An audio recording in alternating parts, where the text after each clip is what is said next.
Okay, I'm going to call the meeting to order. Everybody would please rise for the Pledge of Allegiance and continue for a moment of silence.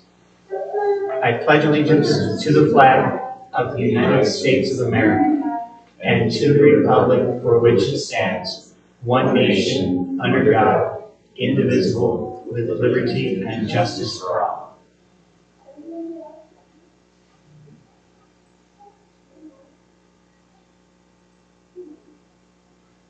Thank you.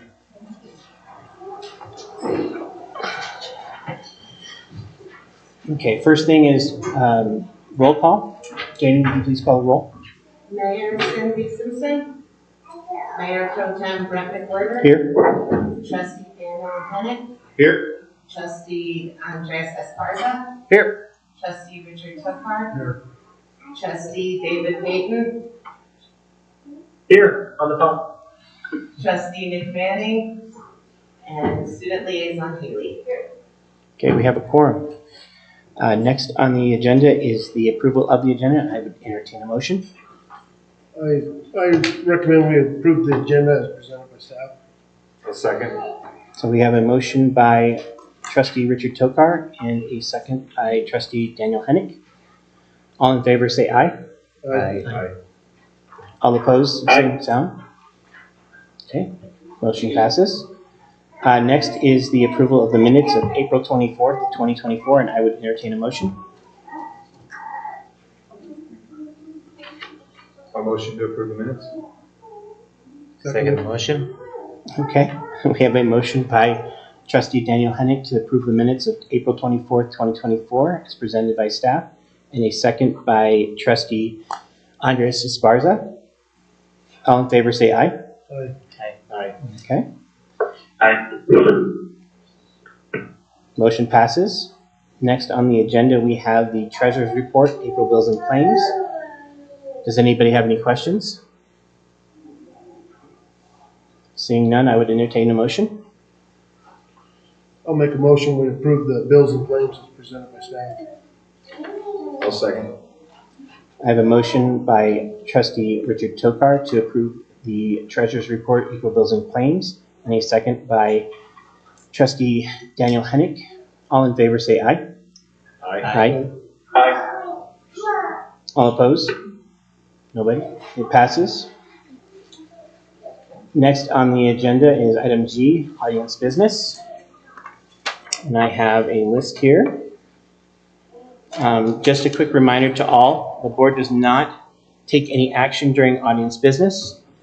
Respectfully, this is the time for the Board of Trustees to hear from the citizens.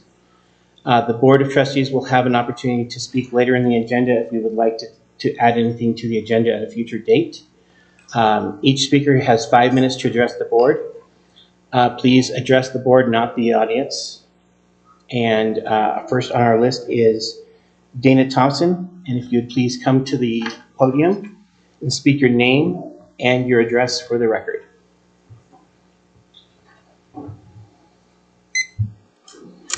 My name is Dana Thompson, and I live at 161 South Main Street in Mancos. I'd like to start today with an expression of gratitude for all of you for spending your time and energy to be on the board, the town board of Mancos. I know it's a huge commitment, and I love this town, and I know that you're all here to make it an even better place to live. So I would just want to really shout you out and appreciate you for doing what you're doing. Mancos has been my home for 10 years, and my love for this town continues to deepen as the years go on. One of my favorite places in Mancos is Cottonwood Park, so I really appreciate you for managing it organically. I think it's one of the most gorgeous places in Mancos, and just enjoyable for everyone who visits and all the locals as well. I'm here today as a concerned community member, farmers market shopper, and vendor, but mostly as a mom. I'm here to talk about the use of herbicides at Oil Park, in case you hadn't already figured that out. I could talk to you about what I see to be the harmful side effects of herbicide usage, but honestly, 5 minutes isn't long enough for me to cover it. So I'm just going to speak from my heart today. When I had my first child 6.5 years ago, this was something I gave very little thought to, pretty much none. But some moms that were really on this organic park movement in Durango and here in Mancos really inspired me to learn more, and so I did. The more I learned, the more passionate I became about this. And I just thought, how could this be true? How could all these facts that I'm reading really be true? But I knew in my heart that they were.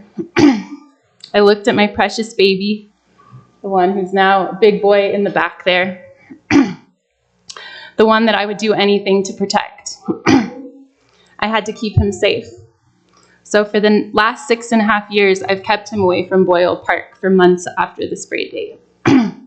I live 2 blocks away from the park, but when the park gets sprayed, we drive all the way to Dolores or Durango to go to the park.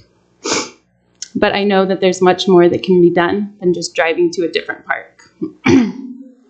I've been scared to speak out about this, but I was deeply moved and inspired last month when the group of 5th graders spoke up for what they believed in and what they've learned about herbicides. How clever and brave the next generation is. Every time I'm at the park and I see a child barefoot in the grass, kids wrestling, a dog walking paw to grass, I actually cringe inside. The girls last month spoke about wanting to do a cartwheel in the grass safely. This nearly brought me to tears. I have learned over the years to see dandelions, plantain, and clover as a sign of a safe place for my kids to play when I'm traveling. I hope that our same safe space to our residents and travelers. I believe that the time has come for change. I believe that this change is necessary when considering the health of our children, our community, and ourselves. Now for the solutions. My first choice, of course, is to manage the park organically with Be Happy Land Management. I hope that you will strongly consider the bid that you have been given. The benefits of organically managing a park are many. I'm not going to go over those because I know you already know. I have reviewed the list of noxious weeds, and from what I can see, there aren't any of those at Boyle Park other than the small patch of thistle. I would love it if the town would give us as a community a chance to pull these weeds manually if you decide not to hire a company to manage the park organically. If you decide not to go organic or to let the community pull them, I'm hoping that you will consider just spot spraying the troublesome areas rather than spraying the entire park. This would keep the chemicals much more contained, targeting troublesome areas only, and reduce cost by quite a bit. Lastly, I want you to know that I'm very passionate about this, and I intend to pursue this issue. And I'm really wanting to ask you all a question, which is, I'm curious if a petition to institute organic management would be an effective strategy moving forward. We can't respond during this time. Okay. I said that during the beginning. Yeah. But if you come to the town, Okay. and you can talk to the town during normal business hours. Okay. Was that my That time? was your time, Okay. yeah. Wow. Good timing. Thank you.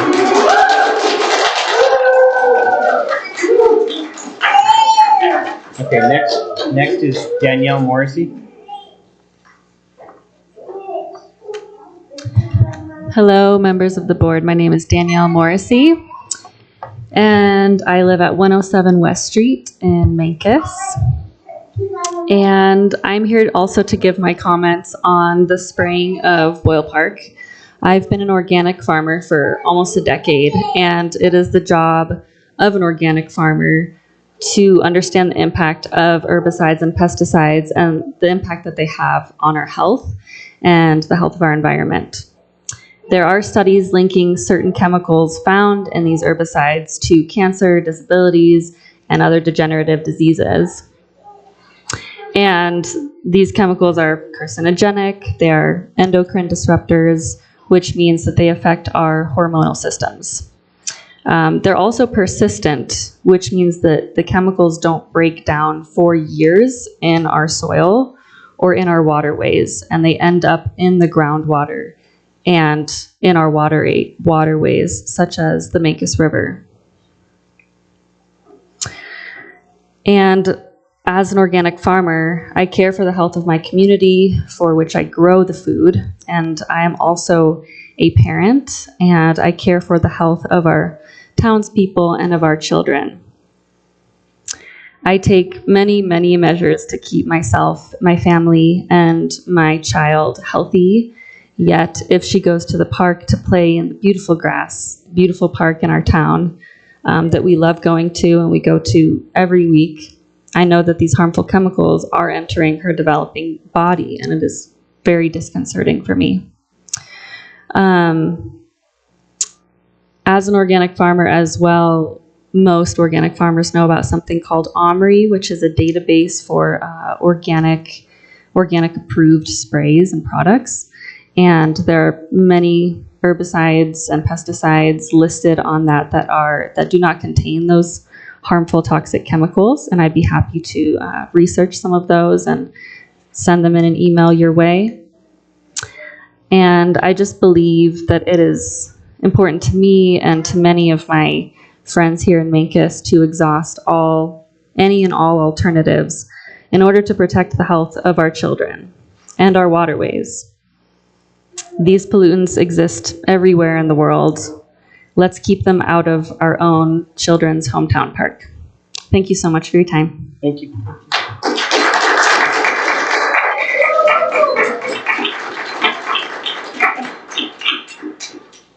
Okay, the next person is Willow Ruth.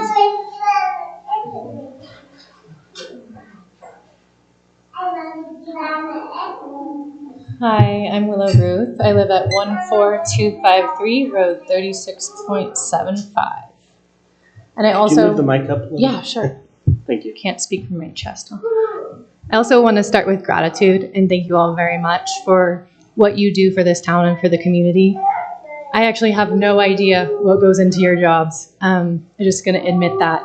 And I haven't been very involved in politics throughout my life, but I get compelled to be involved when it has to do with my immediate community, because it feels like there's an opportunity to actually have a voice and talk to people directly and have an impact. So that feels more motivating for me to be involved for these reasons. What I wanted to do is read a wonderful list of why so many cities across the country are adopting organic land care practices. Organic land care eliminates exposure to toxic materials in our landscapes for children, workers, and all others using public spaces. It actually fits into climate action plans by improving soil health to store and draw down more carbon from the atmosphere. It prevents nutrient pollution from synthetic fertilizers that cause algae blooms in our watersheds. It avoids potential liability and lawsuits over toxic product usage. It protects pollinators, songbirds, and other wildlife. Healthy soil holds more water and reduces the need for irrigation and assists in managing stormwater runoff.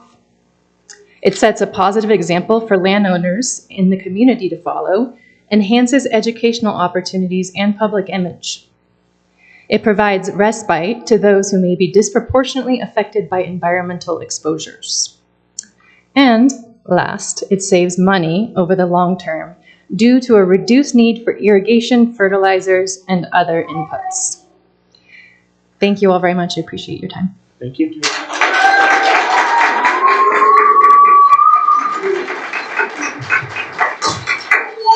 Okay, up next is Lily Russo.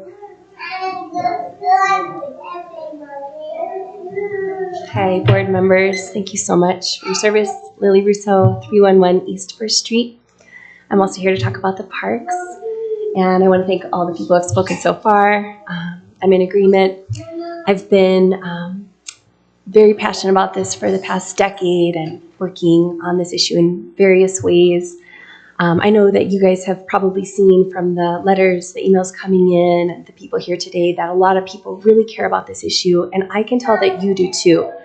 I've seen the board over the years make some changes. For example, in 2020, 2,4-D was used on the lawns. Since then, they've chosen less toxic chemicals, and I really applaud you and past board members and town manager and Terry for all your efforts there. I can see the town really cares about listening to us and about making our park healthy.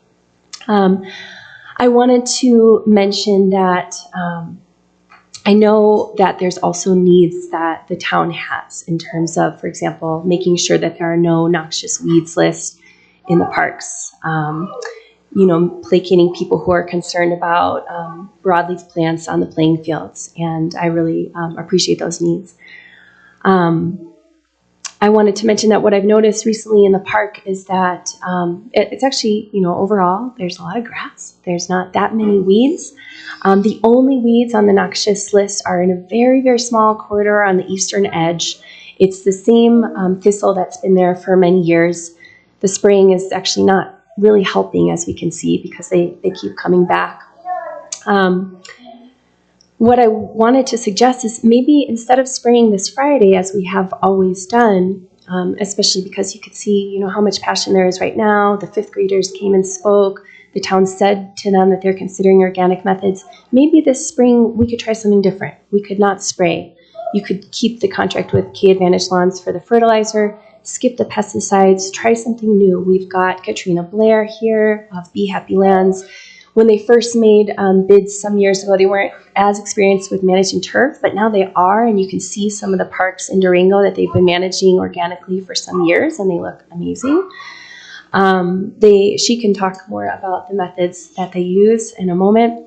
I had the idea that because that area over there is clearly, it's disturbed soil, there's nothing growing except the thistle. We know that the thistle is a pioneer plant coming to repair the soil.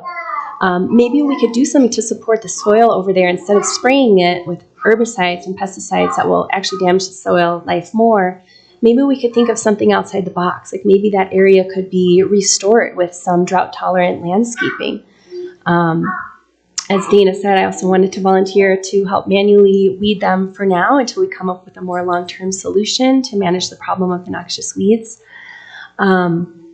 I also wanted to mention that I really appreciate it. I actually saw that one of the products is OMRI certified right now. The other one isn't. But what I also know from my husband being a grower for many years and learning something about those OMRI approved products, they are not organic. OMRI does not mean it's organic. It's actually very confusing, but those products are approved to be used on organic farms when all other methods are exhausted and nothing else is working. So those products aren't organic, even if they say OMRI. And what we know about some of those products, in the history of things that are approved, for example, by the EPA, that's what they're safe. We have lots of examples, unfortunately, of how the EPA then has found out later that those chemicals are really not safe. And when I look around and see how many health problems there are in our overall world and right here in our community, and like my parents recently have suffered from major things like cancer and stroke, and they're healthy people and they eat well and they exercise, and it always makes me wonder, like, why are healthy people getting so sick? And I think, it must have to do with all the toxins in our environment. I think Mancos can really be an example. I think we could even, make history by choosing organic methods. We could really celebrate how we manage the park. We could put up signs that show how we're managing it organically, and we could have, pictures of the different weeds that aren't on the noxious weeds list and how they are helpful to the soil, medicinal, things like that. So again, thank you so much for your time. I know you have so many other issues to consider. I know this is a hard job that doesn't pay a lot, and I just really appreciate your service to our town and considering what we're saying tonight. So thank you very much. Thank you.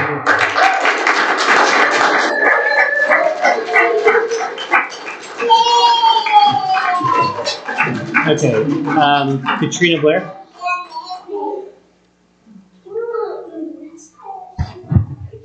Hello, thank you so much for having me. I've been involved with Be Happy Lands from its beginning, and Be Happy Lands is an organically managed regenerative project, and I'm also very passionate about care for the earth and the pollinators, and in particular, the children who are, our next generation, and any ways that we can be extra mindful of that is a high priority for me personally, and I think in general we can say as our community, that's probably one of our highest priorities. And Be Happy Lands has worked with Mancos for many years. I'm really grateful for Heather and for Terry and the relationships that we've just evolved. But we manage Cottonwood Park, and for many years we've also recently been contracted by the Mancos Library for the last couple years. And Durango, is where I'm from. I'm 1511 County Road 205, Durango. Excuse me for not saying that earlier. But we work with the organic parks in Durango, including several ball fields, as well as the entire Animas River Trail of 14 miles. And then our projects aren't immediately just local. We're actually hired by the town of Telluride to do their entire valley floor, 560 acres. The entire town of Ophir hires us to do all of their open space and public lands. The town of Sawpit hires us to do their entire town.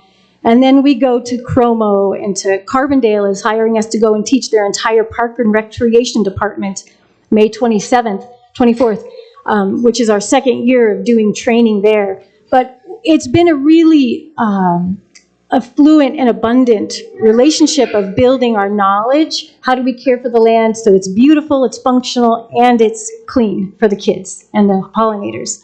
And so there's just so many successful ways. And now that we're established enough, we've, honestly, it's been 20 years of different ways of which we've managed the lands. And so we've evolved in our practices. But we have enough financial stability to where when it's something that's really important to a community, such as Mancos, a small, powerful, intimate community, we step up. And finances are not the limiting factor. So we can match. I just want to say we offered a bid earlier, but if that bid is not in the budget, we can match what you currently pay for the conventional practices. So that's just not a limiting factor. And I think with the amount of passion in this room, and this is not even a fraction of the people in this community that care about this issue, it's just really important that we listen and we make these changes in a really timely moment. And I find it so wonderful in a way that, the fifth grade class that came last month, they had me come to their class, and I did a whole presentation, and they presented this incredibly well-researched and articulated, and these are fifth graders that came out of their way to make a statement. This means something really important, and I celebrate their efforts and all the efforts of the mothers, especially, who really care. So as a community, we can listen and make changes in a really timely way, and the time is obviously right now. Like, it's time not to spray ever. Not to spray, like stopping right now. I have that. You guys were in my dreams last night. I came specifically because this is really important, and there's so many powerful options to do it differently, such as what's been spoken is that we would come and even we would volunteer our efforts to clear out those thistles, because those thistles, from the very first time I went to Boyle Park, those thistles were there, and they weren't that many, but easily manageable. And the beautiful grass and the clover and some of these different plants can be worked with in this way of making it beautiful, functional, and very clean. So I want to thank you all so much, and I'm available as a resource for the entire town, and especially, the people that are doing the job on the parks.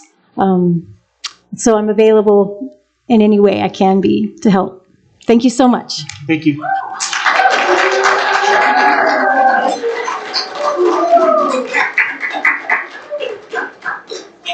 Okay, Oliver.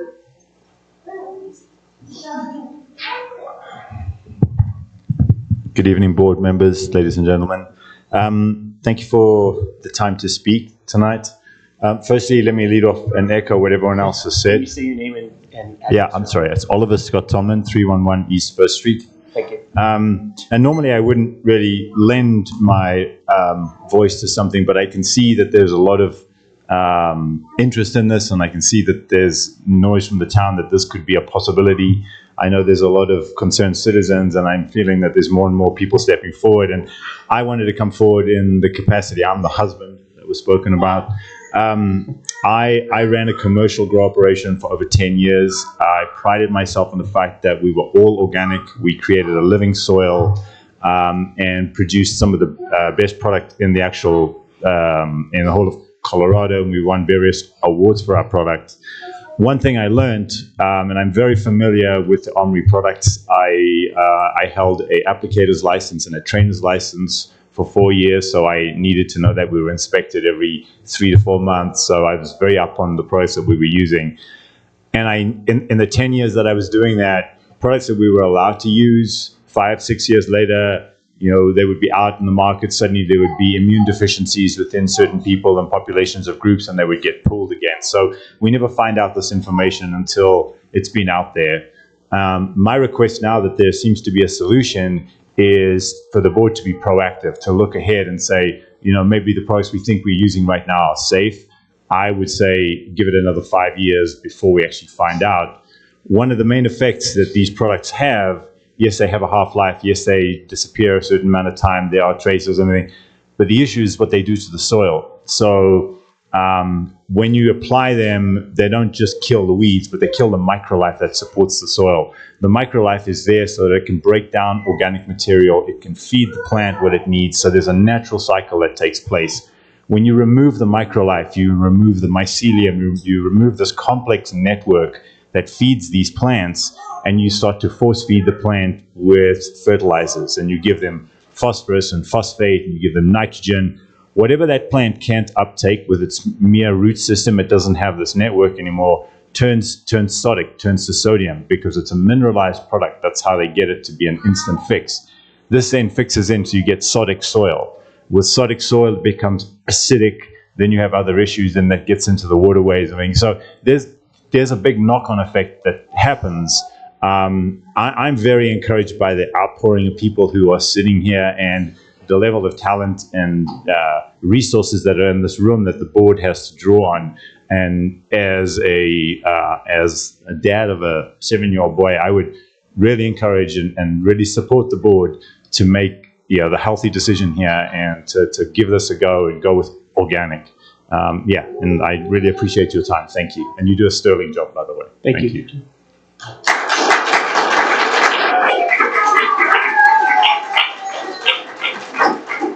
And then Lauren Cookie.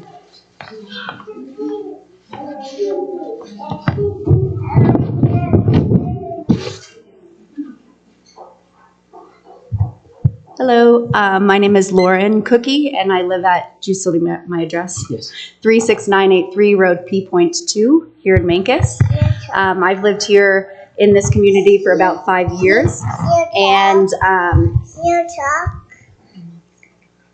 and to me, the idea of using pesticides and toxic chemicals in our parks is just so counterintuitive. Little ones especially are more likely to absorb more of those toxic chemicals than bigger humans. And we bring our pets, our kids, of all different ages there to play and to have it be a safe place for us. And thank you. And yeah, I think our community is so rich in knowledge and passion to protect our environment and to protect our community members from harmful things like that.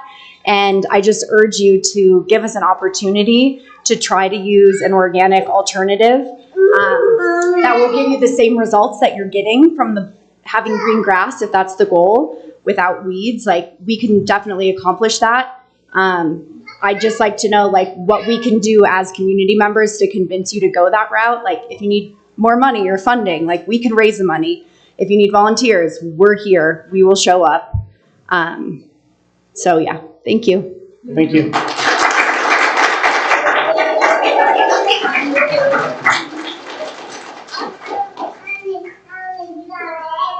Okay, next on the agenda we have announcements. Heather, any announcements? Yes.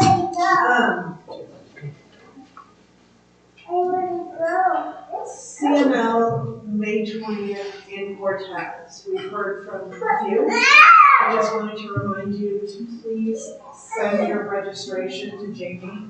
We do have to cut a check. So Jamie can register. Everybody who's interested will cut a check for that event. And then this. Let's take a minute. People are gonna leave. We'll wait. I need to know CML by By the 10th? So by the 10th of May, if you guys could let us know if you're interested. Those who haven't responded, let us know if you're interested in attending that May 20th event in Cortez.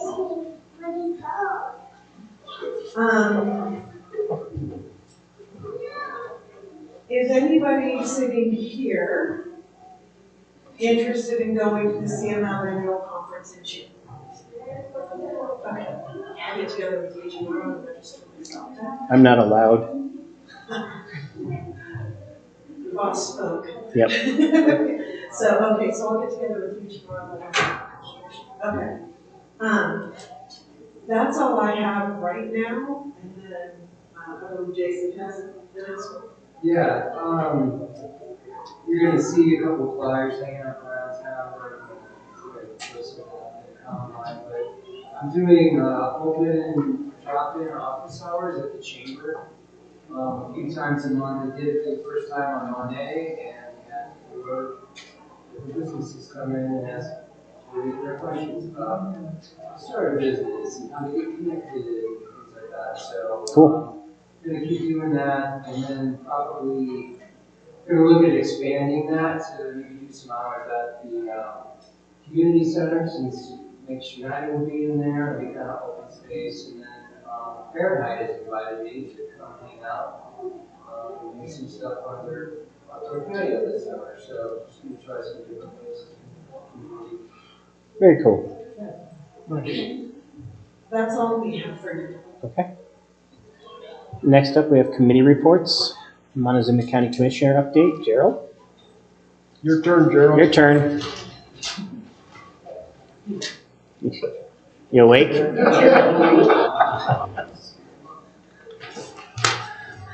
Actually, there's not much to report. We didn't have a meeting this week, so What the heck? things were kind of slow. So we really didn't even have a meeting this week. But last week, I'm sure some of you probably heard, we had a proposal for a dollar store to go in out on 145 and Road In, which How'd that go? we turned down with the high impact permit of it. The zoning was correct. It actually is a commercial zone piece of property, but the impacts were significant, and that's why it was turned down at this time. If those developers decide to come back and they can find some way to reduce those impacts, it's a possibility that it could still happen. But at the present time, unless they figure out some way to get rid of those impacts, it's probably not going to happen. The other thing that's you may have heard is we have actually replacing our AAA director for this region, which is these 5 counties basically down here in this corner. And that's the program that provides your senior lunches. Okay, we had some changes with how we were doing our financial situation and stuff, and our director didn't want to go in that direction, so we are going to be appointing a new director at some point in time here shortly. We've been working through the state, and it'll take us a little while before we get a new director. Shouldn't affect anything that's going on. As far as our local people are still here, they're still doing their job. Everybody else is still in place, but something that's needed to occur. It's been going on for a while, and there's some real issues there. Really can't discuss them right now because it's still going on with our past director. So, other than that, we've been pretty much just trying to keep up with all the bills through and going through the state legislature. If you paid attention to those at all, there's going to be some significant changes in the property tax situation. And some of that all depends on how many of these initiatives get on the ballot this fall, because there's several of them that are already got enough signatures to get on there. So could be very extensive ballot situation this fall. The other thing that's going to affect almost all of these towns that are along these rivers is that dredge and fill permit that it's going through there. So it's going to affect everybody that's anywhere close to bodies of water where there's actually wetlands. So it's going to be a significant change, and it's probably going to take a few years for them to ever get where if you apply for one of these permits, how long is it going to take you to get it? And what's it going to cost? The fines for it are pretty significant, what they put in there to begin with. So I don't know if those are going to get amended back down or not. I haven't actually looked at it this week, so I can't tell you if they were putting a bunch of amendments on it, but I don't know where it's at right now, to tell you the truth. We've discussed it over at Southwest Water Conservation District. We've been keeping up with it, but I haven't been over there this week. So I was there last week at the meeting, but not this week. So other than that, going on, we'll have budget issues forever. We did put the public safety sales tax forward. We're gonna go ahead with that, and we set it at 1%. And according to the state, it should raise about 8.2 million. And it's all goes to the sheriff, the jail, task force to pay those bills. We're gonna take it off, the increase in that, we're gonna take off on the other side on the mill levy for the general mill levy that everybody pays on their property. Property tax owners have paid all the bills in this county for years. It's time for it to change. And I don't want $8 million more in our budget. I don't. We have enough money. So when this comes in, then I'm going to reduce the general mill. And I can reduce that. It's at 10.83 or whatever it is right now. Mm-hmm. We can cut that down. About every mill you cut it down is about $800,000. So we can cut the mills down. I can't make them go away. They can always be raised back up. But we can lower it and take some pressure off of the property tax owners in this county that have been paying all the bills. And I think if people actually understand that, they will vote for it. They haven't ever voted for a property tax or a sales tax here in Montezuma County. It's been tried several times, but I think if people understand that I'm going to take it off off their property taxes to offset the extra that we're going to get in, then we may be able to get that to pass, because it'll help a bunch because everybody's going to pay the sales tax. Right now, only the property tax owners are paying the bill and have been all these years in this county. And only 27% of this county is private property.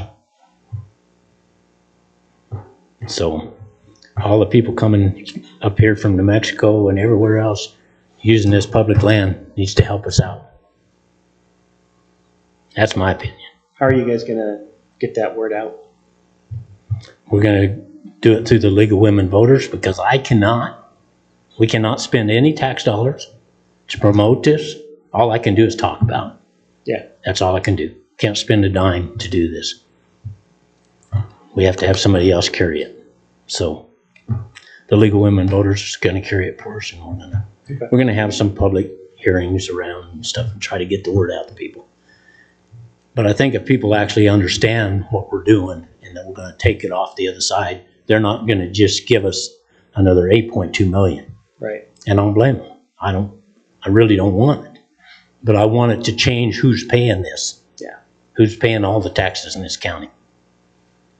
Well, and it's been a long time if that they the also, property you know, owners if been it's going paying. towards the sheriff's department, you know, you can also say that, you know, a lot of the strain, especially in the summer months, is brought on by the tourism industry that's here, and they're going to be paying part of that now too if it's the sales tax. When you pass it this way, that's the only place it can go. Mm-hmm. That's the only way it can go, place it can go. But that money we've been putting in, which is about 40% of our budget, we're going to have excess money with that. And so I can take that off the other side. As long as other people understand that, I think they'll be more receptive to passing it.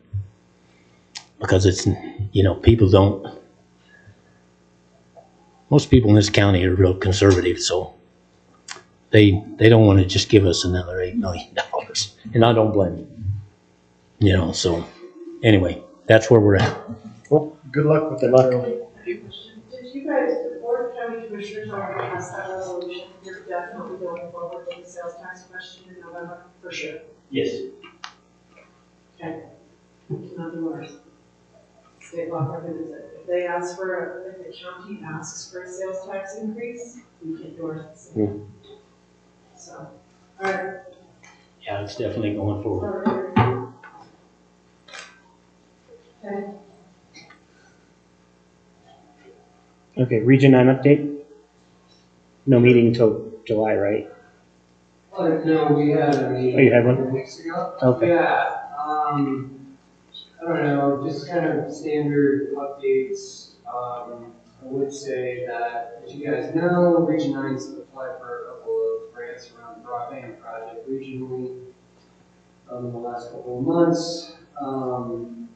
You know, we spent a fair amount of time at this particular board meeting talking about how small businesses are faring with the loans that they're taking out. And Region 9 is really starting to see a lot of businesses struggle to make their payments. It's just something that, you know, we're all keeping an eye on.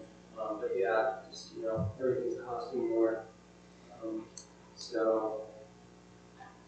know, that committee's got plenty of money left to loan out in its coffers. I guess we'll just keep our eye on it and see if that is taking advantage of the business community. Yeah, I guess that's about it. So when you guys select whoever for the committee, if you guys decide to appoint somebody, just get you connected before, get you in the onboarding, and away you go. July. Montezuma County Planning Commission update? That will be tomorrow evening, and we're not reviewing anything within the next year. Okay. All right, moving on to item J, discussion and action items. Number 1, student liaison appreciation. I'm going to let Jamie have this one because she's been working on this one for our student liaisons. This one's mainly it's on here to appreciate that it's the students' last meeting. Tori couldn't make it because she is at a band concert. But this program has been amazing, I think, and I'm assuming they have enjoyed it too. You guys, back in October, picked the 3 student liaisons, and since then I've talked to a few other groups like the Mancos Conservation District, the school board, and there are other groups considering creating a student liaison for them too, just because of how well this is going. And I think the overall is they would like to see an actual board of students that are in the different groups. But yeah, you know, they've been amazing, really. We've asked everything we asked them to do, they just jumped right on it.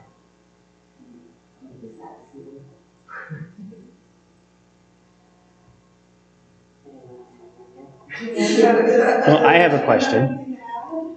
I have a question. Sure. For both of them before I hand over a check. Okay. What have you guys learned from this? you ready for? I've been going to these board meetings for like. I know you have, but what have you learned that you didn't know beforehand? Like other than stuff you've seen in the board meetings from osmosis. Like, it's like way more complicated than it was, that I thought it was. A lot goes into like all the ordinances and stuff that I didn't know about. I think I like learned how many different components like actually come together to actually like run the town and how much you guys are actually in charge of. I really had no idea. Cool. You're in charge of nothing. And you can't sign up again because you're going off to Florida, whatever. With your scholarship. So Would you do it again? I would. Yeah? Cool. So next year, just saying. So I have a certificate for each of you, along with your scholarship. Haley? Get on up here. There you go. Thank you. And I wanted to say, I think it was great to have you guys this year. It's been great to get your perspective on everything. And I really enjoyed getting everybody's different perspective. And each of your reports has been really interesting to see how you see things differently through each of your own lenses. So I really appreciate that. And thank you for doing this. Anybody else? You guys haven't been here.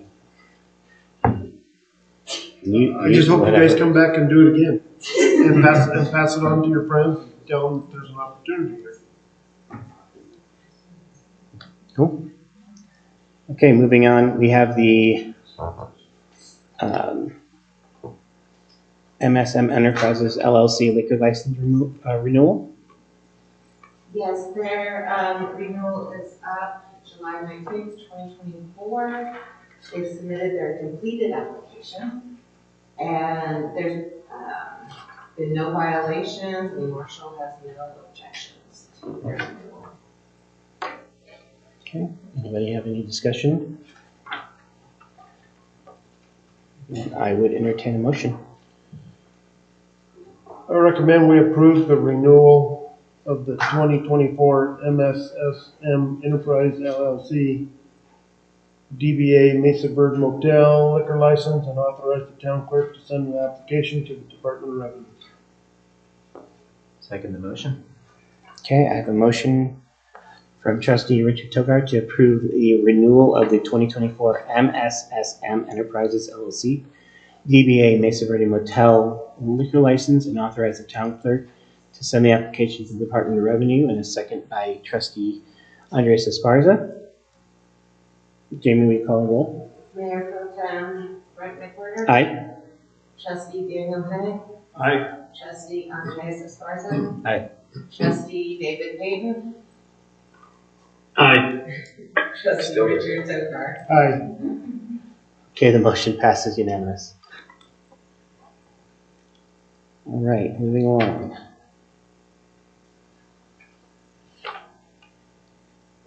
We have the noise ordinance extension for the Cowboy Bebop.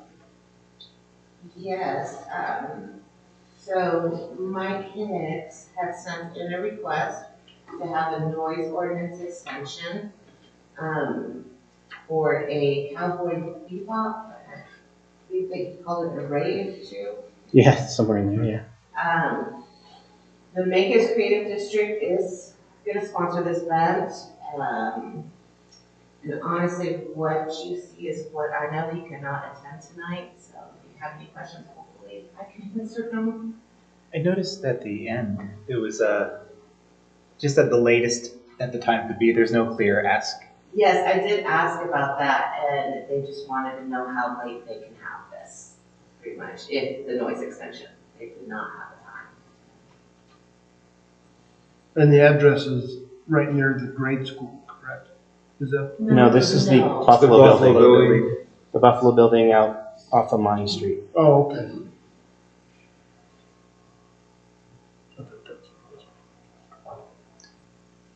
Any discussion, guys? Yeah, 110 decibels is really loud. They're already allowed to go to 95. Seems like a pretty large impact for a few homes that are right next door.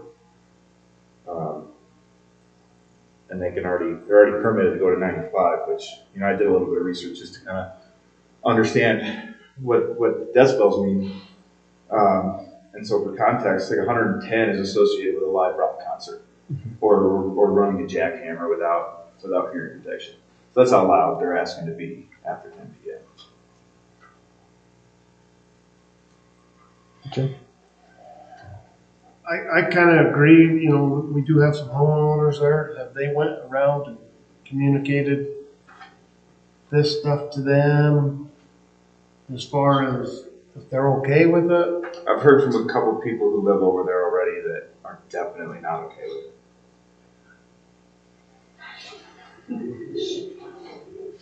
My biggest objection to this, there's two of them. One is, they've said they've enlisted several people as security, but security's in quotes. That's a little vague for my liking as far as the public safety. My other concern is they did not give us an end date. We want to know what time it's going to end in order to be able to make a decision. Because if they just wanted until 11 p.m., that's an hour. But if they wanted until 3 a.m. or 6 a.m., which is something that they referenced in here, like our current code says 6 a.m., that's a very different ask of you all. Those are my two concerns with this particular, with the information that we have. I think I'm with you on that, and that I'm curious how this proposal compares to other requests from other, like the Megas Creative District in the past. I think more information would help me make a better decision. I do agree that this, as it is, it's pretty vague. It's pretty vague for a disturbance to houses nearby. I Dave, would want to know more. David? No, other David. Peyton? Yep. What do you think?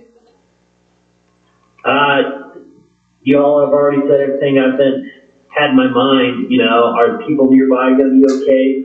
110 decibels that's very loud. And enlisting several people as quote unquote security, that worries me. Like, what does that mean? Is there a worry about people behaving poorly? I just see this 18 plus. They're going to have in a letter on page 14, they talk about a laser show to dazzle the senses, which again, that bright light in the middle of the night, I don't know. I'd really like to see if the nearby residents are going to be okay with this. And I heard earlier, some people are not okay with that. And yeah, I don't know what else to say other than that building, that property where they're proposing to hold this seems very small to hold a 6 to 8 DJs. Just reading from the letter, it just strikes me as small. So I have concerns about it. Okay.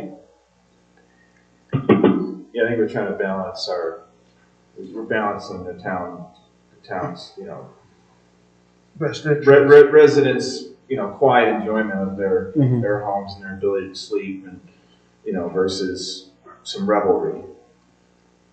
That's kind of how I see it. Yeah, at its current state right now, I'm of the position to decline this until we have more information. Can we decline and request more information? Invite us to reapply? It would be too late. You can do whatever you want. You can approve, you can deny, you can request more information and direct us to bring it back to you at the next meeting. Yeah, but it'd be too late for them. Well, I mean, 95 It's June decibels 22nd. is associated with a small nightclub. That was kind of what I found out. And so they're already permitted to go up to 95 decibels, which is, but only to 10 o'clock. It's a small, no, after That mixed use after 10, right, Heather? They can go to 95. Between 10 PM and 6 AM? Yeah, They can still they can go do to that. 110 up till 10 PM. So, Yeah. you know, it seems to me that's I'm of the mindset just to decline. kind of how I feel about it too. I think that's where I'm at. And I'd really like to know what the marshal wants to do. He could not. No, I know that, but if they're going to have a plan of that evening to make sure that they're staying below their decibel level. And it is next to a state highway. He had some of the similar concerns you guys had, but, I mean, obviously he said it was up to the board, and Yeah. he will do whatever the board directs him to do, so. Okay. So do I need a motion? Okay. I would entertain a motion. I would make a motion to deny the request as it's written for the extension on time and decibel levels for the rave at the Buffalo Building. I'll second. Okay. I have a motion to deny the Cowboy Bebop's request for noise ordinance extension on June 22nd, 2024 from trustee Andres Esparza and a second from trustee Daniel Hennick. We need a roll call or just all in favor? Roll call. All in favor, say aye. Aye. Aye. Aye. All opposed? Motion passes.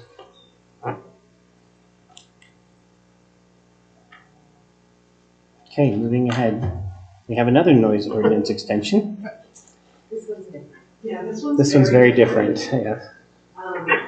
This one is not asking for an increase in decibel level. What they're asking is for a 2-hour just extension because they're in the residential district. They're in a different district, so their noise stops at 10. They're not asking to go higher than permitted decibels after 10. What they're asking is for from 10 to midnight, if they can just extend the permissible noise. I believe your applicant is here. Ms. Jaime is here if you have any questions for her. Well, didn't we, when we were talking, it's zoned commercially, did we confirm that? It is zoned commercial. It is, however, in a residential district, so it is something that staff thinks about. And they are, but again, they're very different. They're not asking to go above decibel levels. They're just asking to extend from 10 to noon. Midnight. With the, yeah, with the, Midnight. So they've given you a deadline. yeah, with the reason being to keep the kids kind of a little safer. Yeah. And this one, I don't believe the marshal, I don't mind speaking for them, but he did send me a text. The marshal's office has no objections to this one because it's a graduation party. They're contained to the property. There's not, it's very different from their district class. So, and there is a deadline that they're asking for you to consider. Any discussion?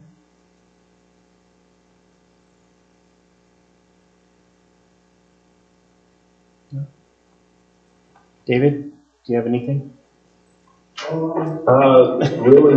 kind of thing from the last is if anybody talked to the neighbors to see if anybody that lives nearby is gonna have issues or objections. Hi, I'm a neighbor. I'm fine. Right across the street. Right across the street. Do you want to ask the applicant? She's here. Have you talked to the neighbors at all, and have they? Just a few of them. The neighbors are like right next door to me, and then I haven't really talked to you, but you're invited. And I think have you talked to Art? I just talked to Nicole, So And they seem to be okay with that. it seems like, yeah, I just want to make sure, I think I wanted to finish it earlier, but years ago, we had different neighbors. We were just kind of cleaning and then, they were, I just don't want to, I just want to make sure they're safe, the kids are safe, and.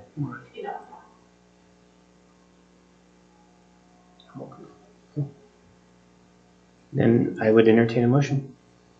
I'll make a motion to approve Alma and Javier's request for a noise ordinance extension on May 19th, 2024, up to midnight. Okay, I have a motion from Trustee Daniel Hennick and a second from Trustee Richard Tokar to approve Alma and Javier Jaime's request for noise ordinance extension on May 19th, 2024 until midnight. All in favor say aye. Aye. Aye. Aye.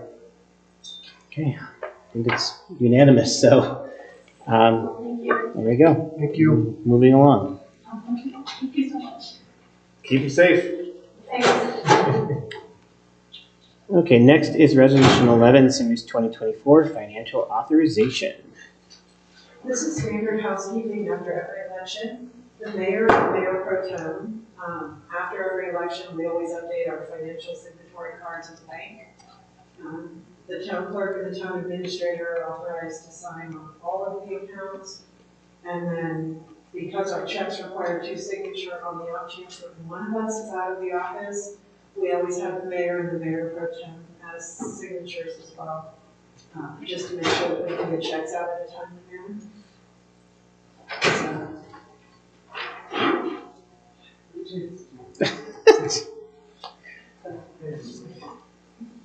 There might be some tape in here. So, standard housekeeping, if you are so inclined to pass the resolution to change the mayor to Cindy and the mayor pro tem to Brent, everything else will remain the same. Cool. I would entertain a motion. I'll make a motion we approve Resolution 11, Series 2024, a resolution approving authorization for the mayor, Cindy Simpson, and the mayor pro tem, Brett McWhirter, town administrator Heather Alvarez, and town clerk Jamie Higgins to sign on the town of Mancos checking operating accounts, and approving the town administrator Heather Alvarez and the town clerk Jamie Higgins to sign on all other Mancos accounts.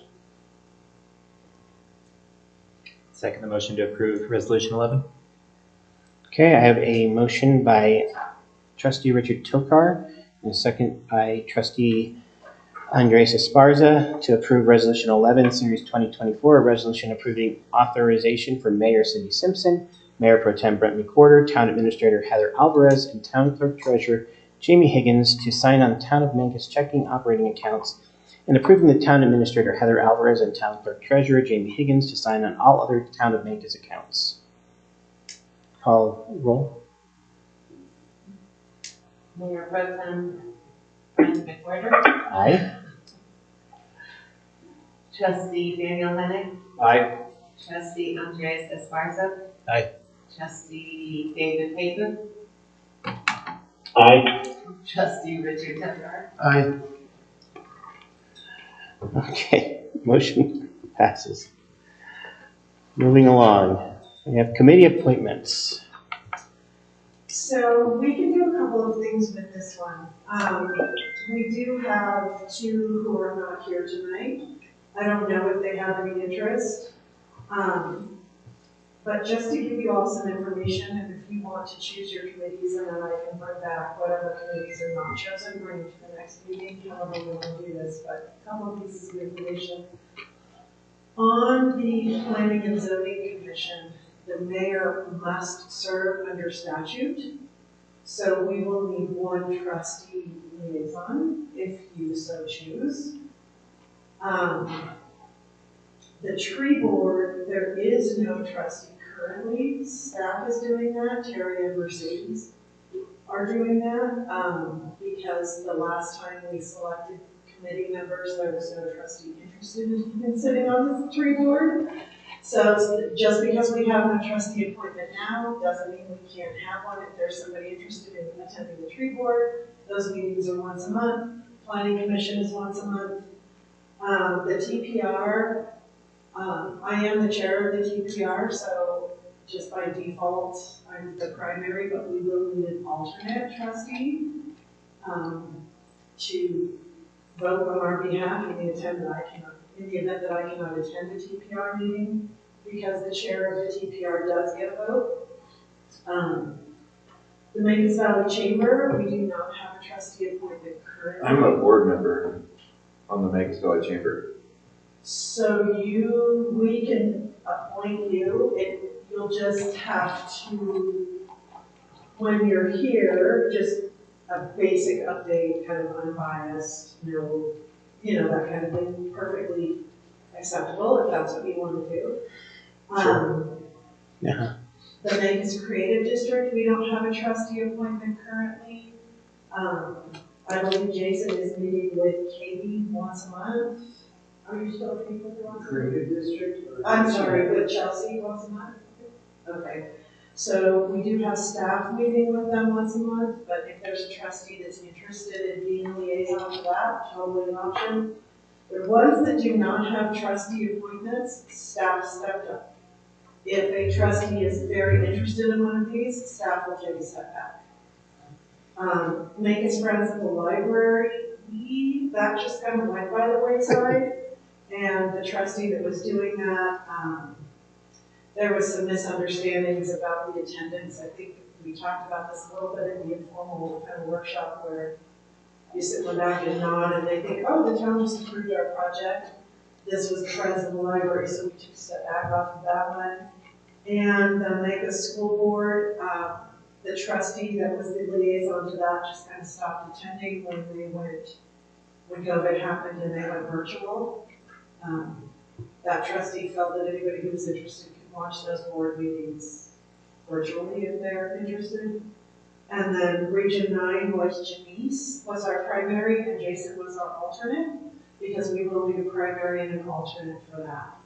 I believe the only thing that I know, and I will not volunteer him, but I do know that Nick was maybe interested in Region 9. He's currently our planning commission liaison, and he was maybe interested in transitioning over to Region 9.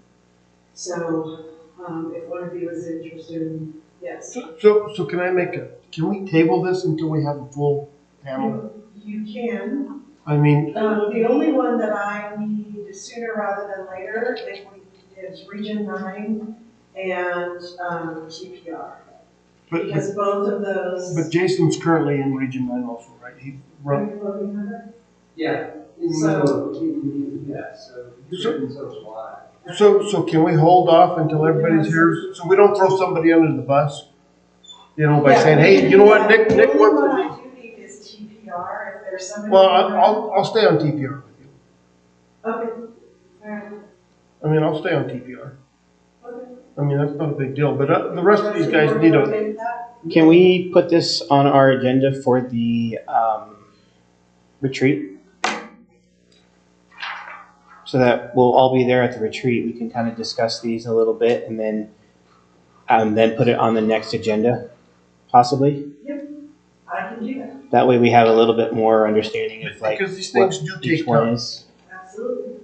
I think that would be the easiest way to kind of hash it out a little bit, and then when we bring it to the full board at the next meeting, we can kind of move it along. Perfect, I can do that. Cool. Thank you, Heather. Yeah. All right, up next, engineer on call.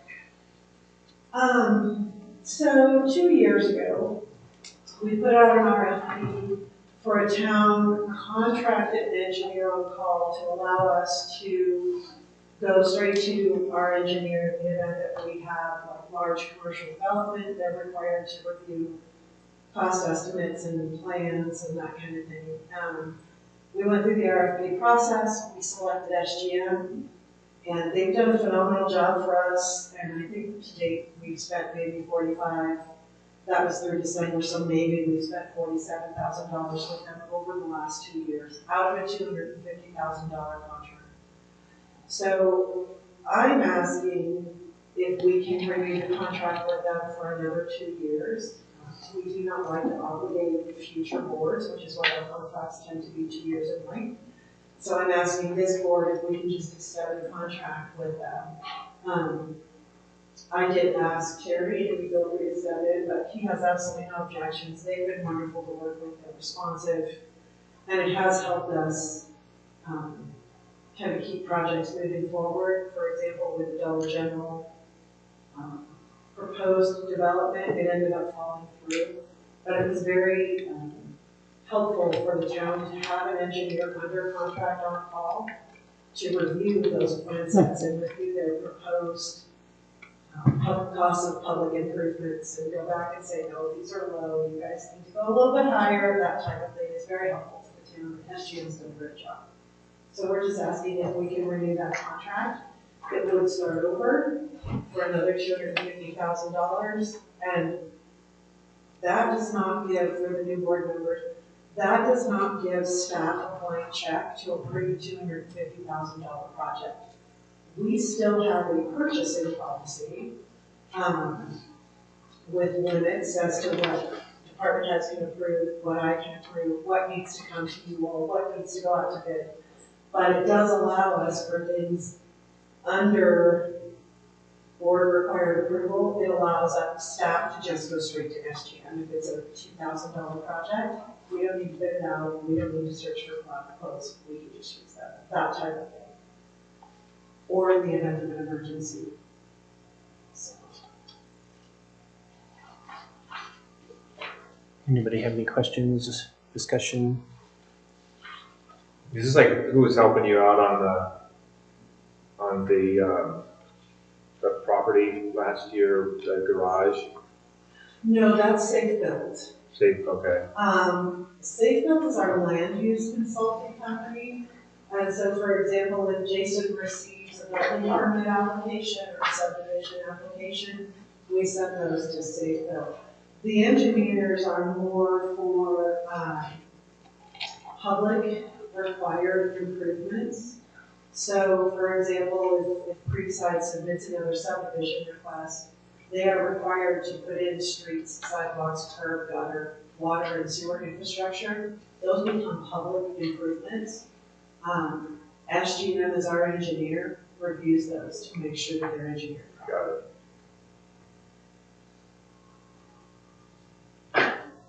Anything? David Payton, anything? I'm only saying your last name because I keep tripping up David, our lawyer, so. Yeah, no questions for me. Okay, thank you. Then I would entertain a motion. I recommend we authorize the town administrator to renew contract with SGM for another 2 years as engineer on call with the contract amount not to exceed $250,000. I second. I'll second. Okay. I have a motion from Trustee Richard Tokar and 2 seconds, one from Trustee Daniel Hennick and one from Trustee David Payton, to authorize the town administrator to renew the contract with SGM for another 2 years as the engineer on call with a contract amount not to exceed $250,000. Would you call the roll, please? Mayor Pro Tem Brent Porter. Aye. Trustee Daniel Hennick. Aye. Trustee Andreas Esparza. Aye. Trustee David Payton. Aye. Trustee Richard Tokar. Aye. Motion passes. Okay, next we have the contractor on call. This is the same idea. We bid out our general contractor on call. GNL was the chosen contractor. They've done an outstanding job for us over the last 2 years. Allowing us to complete projects that were either a little bit smaller or emergency mandates. For example, replacement to our discharge line at our wastewater treatment plant. They've done a phenomenal job for us. And in the last 2 years, we've spent maybe between $47,000 and $50,000 out of a $250,000 contract. So again, it's allowed us to move forward on projects that the town is going to have to pay cash for out of pocket.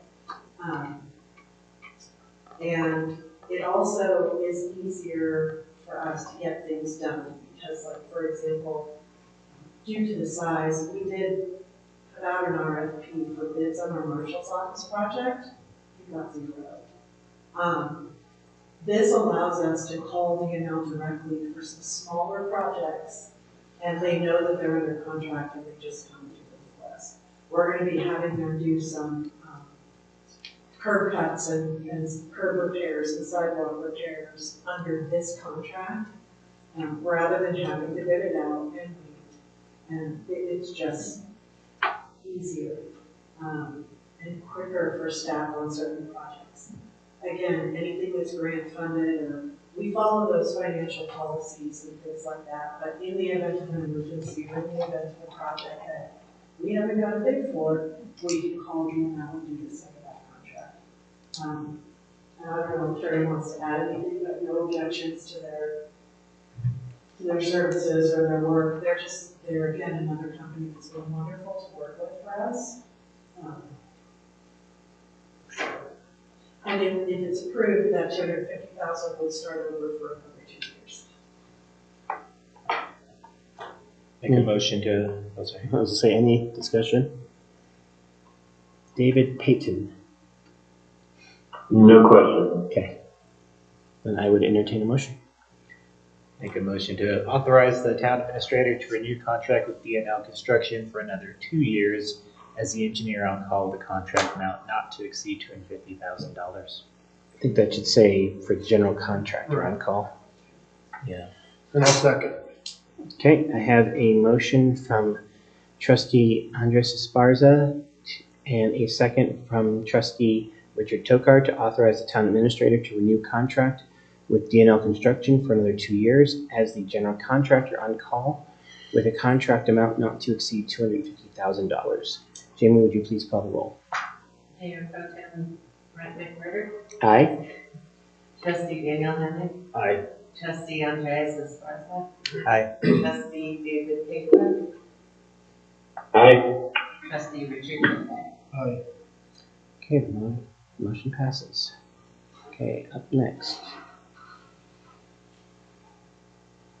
We have the RFP for IBC and the town construction standards update. Okay, so I was really hoping that, and please, if you have comments, please give them to me. I know nothing about construction except what I've learned here in my travels. I sent an email out on the manager list for CML. Jamie sent an email out on the clerk's list for CML. I reached out to Safebuilt and I reached out to Ayers and said, hey, does anybody have a template for an RFP to update our construction standards and our building code? And not one person had one. I received a ton of feedback about, okay, when you have one, we're interested as well. So this is drafted from scratch by me. I am really, really hoping that the board had time to review it, offer feedback. Maybe those engineers and maintenance people on our board and our construction people might have some feedback. If there's anything that I missed, if there are any suggestions, I am very open to that. And again, if you review it, it's fine, great, but please do not hesitate to offer feedback to this document if you feel there's anything that I should tighten up and I should add or any points. Yes. So can you talk to somebody at CDOT? They probably already started this well. You know, because they have to put out a scope of work every time they put out a bid. Does CDOT operate under the International Building Code? To some extent. I mean, it's going to change a little bit, but their scope of work setup is similar to what you do here. That's what I noticed. I'm going to be super honest with you. And David Payton, I'm apologizing now. Do we want construction standards from CDOT for our public rights of way? Did you hear, David? I don't know It was a little fuzzy. Do we want construction standards from CDOT for our public right-of-way? CDOT is wonderful and great, but do we think that may be a little overkill for Well, our but citizens? what I'm saying is we can, you know where you want to cut back on, but at least you'll have the meat. I mean, I'll reach out to Jennifer or to Julie and see if anybody has anything. Right. Like I said, I don't mind reviewing that. Another see if one, we can make it work. another one would be Randy Ryder. I just talked to her today. Yeah, I'll reach out to see that. And just see, I mean, it looks good so far, Heather.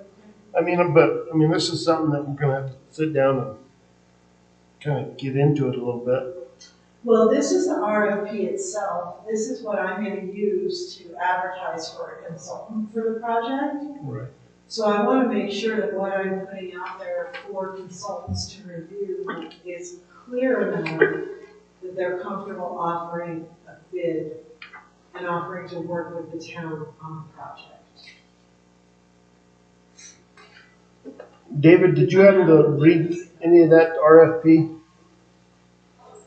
I have some, and I don't see anything concerning, or I don't see anything that really stands out to me as problematic or whatever. I do completely support updating our standards and specifications if they are still from, 1998, I think I saw. Yes. Right. That's correct. Yes. Yeah, because that's a number of years, and there's a lot of things change, especially like with Americans with Disabilities Act. And I think I'm trying to dance that line between the working for CDOT and this, but I know CDOT has some examples of scopes of work that could probably be referenced. But besides that, I don't really see anything on here that I've got concerns over.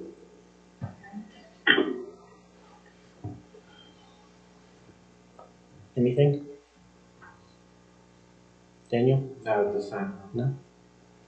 I think you're on the right track though with it. I think that, it looks pretty thorough. Coming from a food guy, not an engineer. How do you all feel about one public meeting? I am asking the consultant in their proposal to include one public meeting for interested developers and realtors to attend and provide us with feedback. I think that's good. Positive or negative. Where do they run into snags? What do they see in their role? Because I do think that we should take that into consideration when we're considering updating, because we're not going to adopt the International Building Code without an edit. Right. There are going to be some things that we want to amend. The sprinkler requirement is one of them. In the current code, all new residential require sprinklers. I know that David Dowdy and I talked about this a couple of years ago in Dolores, and it would be reasonable to say all new residential construction over 2,500 square feet can require sprinklers or something to that effect. Some type of fire suppression. Just something to consider, because we do want to be sure that we're operating under the current health and safety standards, but we also need to understand our rural area, the current cost of construction, and what adopting a new code is going to do to that, and try to walk a very fine line so that our citizens aren't priced out of the market. That was another reason for asking for that one meeting with developers and realtors to receive their feedback. And we, at the same time, if we amend the new whatever version we adopt too much, the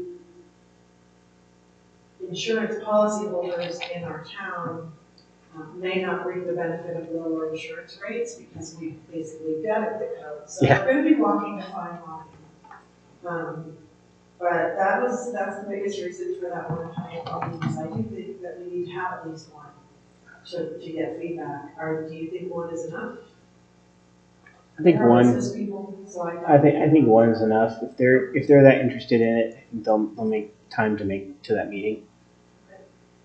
I think we sometimes do too much outreach on some of these things where we'll hold a bunch of meetings and we'll get one person at each meeting, and I just think we're wasting some of our staff's time to do that. So The other thing that I might do, if you all have no objection, and it's not in here, but what I might do, if you have no objection, is reach out to other managers in the area. And if there are any other municipalities in our region who are interested in doing this project, we can collaborate and combine forces. If there is no interest, we'll just move forward on our own. My plan, once we receive the bids back, is to apply for an administrative grant from DOLA. We can receive up to, the grant amount is up to $50,000 and it's a 50-50 match. So we may be able to get $25,000 of this project from DOLA in a grant. So once we receive the bids on this project, I will be coming to you for permission to apply for an administrative grant to DOLA for this. So I'm hoping that we can offset at least some of the costs. We did have to say built today, and the IBC updates will be kind of a standard cost that we're used to seeing with land use code updates and things like that. I am not as confident about the construction standards. What I'm hearing, and I won't know until I get the bids back, but what I'm hearing is that quite often those updates are done by engineering firms, which is going to potentially raise the price. Very different to have an engineer look at something versus a consultant. So I'm not sure what our budget looks like on that, which is why I said when we get the bids back, I'll be coming to you guys with a plan as to how we would go about the project. Okay, well, I probably will be putting this out. I won't be publishing it for another 2 weeks. To give me time to reach out to managers and time to potentially receive some information with the same bill. So if you're reading this in the next week or so, and do you see anything that strikes you or anything that you have set in thought on, please email me. Like I said, this is something that I cannot get a template anywhere. So once this is published, I will be sending this to those municipalities that said they were interested too. With a fee, right? No, that's not how that works. Because again, when I reach out, they said, please stop, so I'll send them stuff. It just is, for me, it was a little, Well, you did a real good job of it. thank you. Because this is the one area that I don't have a lot of experience in. So that's one reason why I wanted to really ask you guys to please look at this and provide some feedback. Because I think agents are better than. okay, so next is items for the May 22nd, 2024 meeting. And so far, we just have turf management discussion workshop. Yeah, and I need to, unfortunately, Gerald left. I'm going to reach out to the county manager because they had done a community survey using Magellan regarding their county sales tax and decided not to move forward with the county sales tax. So we did a community survey, and David and I were just on the phone with the tax attorney yesterday. This ordinance to put this item on the ballot was going to go to you guys on May 22nd. Because I was under the impression that the county was not moving forward with the sales tax. I know they were kind of talking about it, but tonight is the first we've heard that they are moving forward. They've already approved it. If that is the case, state statute prohibits us asking on the same ballot as the county takes. Whoever gets there first takes precedence. So by law, if we get our ordinance to Kim on May 22nd and the county hasn't submitted anything, it's approved it, then we get to do our sales tax issue. And they don't. No, they can. No, they can't. I That's think what you said? The way I understood it it was, okay, if the county goes first, then we don't get an We don't opportunity. get to do it, but we can go, if we go first, the county can still. Piggyback. That's how I understood it, but we either. Okay. We'll clarify that with her tomorrow. And then I am gonna reach out to Travis if one is in the county. We can't stop them. But I am gonna ask them to please clarify for me. I understand that they want to move forward, but I would say the reason that the town is moving forward with the sales tax question is because we have a 72% approval and support rating from our citizens. That's something to be proud of for the board, for the citizens to trust government at that level. And I'm not sure what changed. Like I said, they did put a survey out to the county, and the approvals were just not there. They weren't as successful. So they had decided not to move forward with it. So I'm not exactly sure what changed and what happened and why they decided to just go ahead and move forward with their sales tax. So I'll keep you all posted on that one. We'll reach out to our tax attorney and ask her to clarify that for us. And then I'll reach out to Travis potentially and say, you're really doing this? Did you pass your resolution? You know, because if they have already passed their resolution, I think we're dead in the water. So I'll let you guys know. And that'll be a little bit disappointing, because we have been talking about this at meetings, and the public in the county is aware that we've been working on this for 8 months now. So it would be a little bit disappointing if we had to stop the project. So what is how much does it like a special election cost? You know, like if we wait 6 months and do. Can't do it in a special election. We would have to either wait until next November, or we would have to wait until our next municipal election. I did ask. Okay, well, I wasn't sure. I mean, because we do have elections for board members and stuff whenever. Well, and I would just say it's very, I'm just personally disappointed because the town has historically kind of taken a back seat. We have not had a property or a sales tax increase since the 90s. And we do try to defer to the fire district or to the library district or to the school district, or, you know what I mean? And so this time, it's a little disappointing if we won't be able to move forward with it. But let me do some research, and if we can, we will put the ordinance on the next agenda. We'll just tell Kim we're here first. Has to be approved by the board. So I did ask that ordinance be drafted as an emergency ordinance. But I don't know. If that's possible. Did they already do it at their meeting? It looks, I think they did on the public safety sales tax or something. Yep, that's what it's called. Public safety sales tax resolution. So I think we're dead in the water. Well done. So then, And like I said, it's a little disappointing that.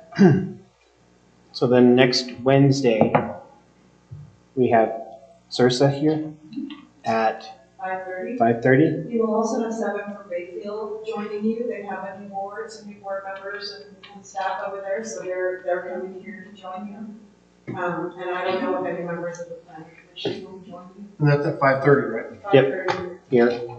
And then next Saturday is our board retreat. 9 a.m. 9 a.m. here. Cindy will be there at 9, but she'll be leaving about 10 or 10:15. Okay. Cindy is? So. Yeah, other than that, you please let us know about the May 21st CML meeting. I won't be able to make that one either, so. No problem. All right. And then the last thing on the agenda is item L, adjournment. I'll make a motion to adjourn. Okay.